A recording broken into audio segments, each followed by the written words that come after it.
ಹಾಂ,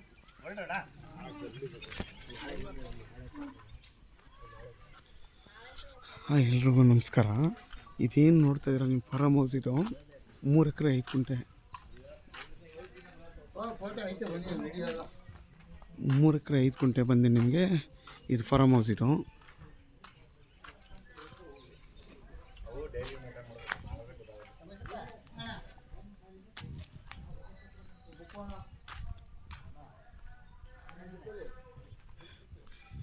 ಇದರಲ್ಲಿ 150 ಈ ಥರ ಹಳೆಯ ಸಸಿ, ಓಲ್ಡ್ ಸಸಿಗಳಿದೆ. ತೆಂಗಿನ ಮರಗಳು ನೋಡಿ ಎಷ್ಟು ಚೆನ್ನಾಗಿ ಫಲ ಕೊಡ್ತಾಯಿದೆ. ಇವೆಲ್ಲ ನೋಡಿ ಎಷ್ಟು ಚೆನ್ನಾಗಿ ಫಲ ಕೊಡ್ತಾಯಿದೆ. ಇದು ಇನ್ನೊಂದು 150 ಇವಾಗ ಚಿಕ್ಕ ಸಸಿಗಳು ಹಾಕಿದ್ದಾರೆ ನೋಡಿ, ಚಿಕ್ಕ ಸಸಿಗಳು ನೋಡಿ. ಇದು ಬಂದು ಒಂದು ಕುರಿ ಶೆಡ್ ಥರ ಮಾಡ್ಕೊಂಡಿದ್ದಾರೆ.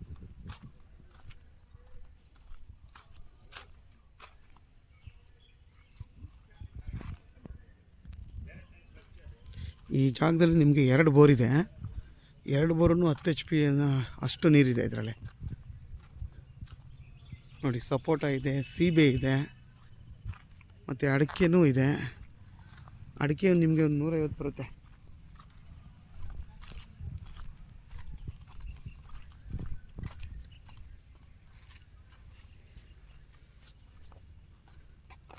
ಸೀಬೆ ಬಂದು ನಿಮಗೆ ಒಂದು 50 ಸೀಬೆ ಬರುತ್ತೆ. ತೇಗದ ಮರ ಬಂದು 40 ತೇಗದ ಮರ ಐತೆ. ತುರ್ಬೆ ಒಂದು 30 ಇದೆ. ಬಟರ್ ಫ್ರೂಟ್ಸ್ ಬಂದು 4 ಗಿಡ ಇದೆ. ನಿಂಬೆ ಬಂದು 50 ಗಿಡ ಇದೆ. ಸೀಬೆನೂ ಒಂದು 50 ಗಿಡ ಇದೆ ಇದರಲ್ಲಿ. ಆಮೇಲೆ ಇದು 4 ಬೆಡ್ರೂಮ್ ಇರೋವಂಥ ಹೌಸ್, ಅದು ಮನೆ.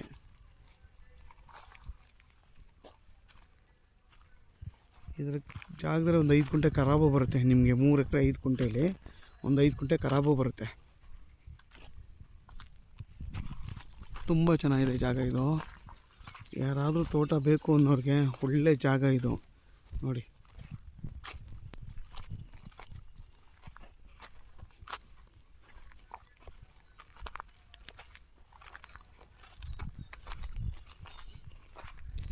ಇದು ಬಂದು ನಿಮಗೆ ಚನ್ನಪಟ್ಟಣಕ್ಕೆ ಬರೀ 9 ಕಿಲೋಮೀಟ್ರ್ ಆಗುತ್ತೆ. ಚನ್ನಪಟ್ಟಣದಿಂದ ಈ ಜಾಗಕ್ಕೆ ಊರೊಳಗಡೆ ಇರೋಂಥ ಜಾಗ ಇದು ನೋಡಿ. ಅಕ್ಕಪಕ್ಕ ಎಲ್ಲ ಮನೆಗಳಿದೆ ನೋಡಿ. ವಾಸ ಮಾಡೋಕ್ಕಂತೂ ಏನೂ ತೊಂದರೆ ಇಲ್ಲ. ತುಂಬ ಚೆನ್ನಾಗಿದೆ ಜಾಗ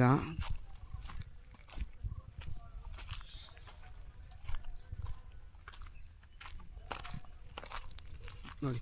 ಊರ ಪಕ್ಕದಲ್ಲೇ ಇರೋಂಥ ಜಾಗ ಇದು. ತುಂಬ ಚೆನ್ನಾಗಿದೆ. ಯಾರಾದರೂ ಈ ತೋಟ ಬೇಕು ಅನ್ನೋರು ನನಗೆ ಕಾಲ್ ಮಾಡಿ. ಆದಷ್ಟು ನನ್ನ ಚಾನಲ್ನ ಸಬ್ಸ್ಕ್ರೈಬ್ ಮಾಡಿ ನೋಡಿ. ಇವೆಲ್ಲ ಎಳೆ ಸಸಿಗಳು, ತೆಂಗಿನ ಸಸಿಗಳು ಇವೆಲ್ಲ ನೋಡಿ. ಎಲ್ಲ ತೆಂಗಿನ ಮರಗಳೆಲ್ಲ ಇದರಲ್ಲಿ ಎಳ್ಳೀರು ಕುಯ್ಸಲ್ಲ. ಅವೇ ಅಷ್ಟವೇ ತೆಂಗಿನಕಾಯಿ ಬೀಳಬೇಕು, ಆ ಥರ ಚೆನ್ನಾಗಿ ಮೇಂಟೈನ್ ಮಾಡಿದ್ದಾರೆ.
ನೋಡಿ ಎಲ್ಲ ತೆಂಗಿನಕಾಯಿ ಬಿದ್ದಿರೋದು, ತಾಕಿರೋದು.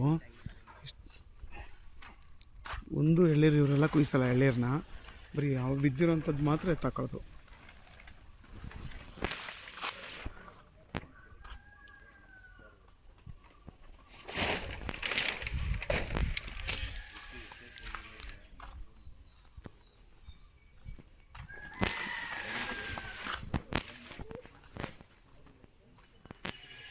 ನೋಡಿ ಇದು 4 BHK ಅಂತ ಇರೋವಂಥ ಹೌಸ್ ಇದು.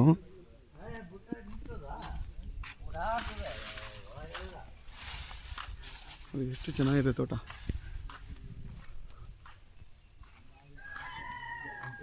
ನಿಮಗೆ ಕಾರ್ ಎಷ್ಟು ಬೇಕಾದರೂ ಪಾರ್ಕ್ ಮಾಡ್ಬೋದು, ಒಂದು 10 ಬೇಕಾದರೂ ಮಾಡ್ಬೋದು ಈ ಜಾಗದಲ್ಲಿ. ಎಷ್ಟು ಚೆನ್ನಾಗಿದೆ ಮನೆ.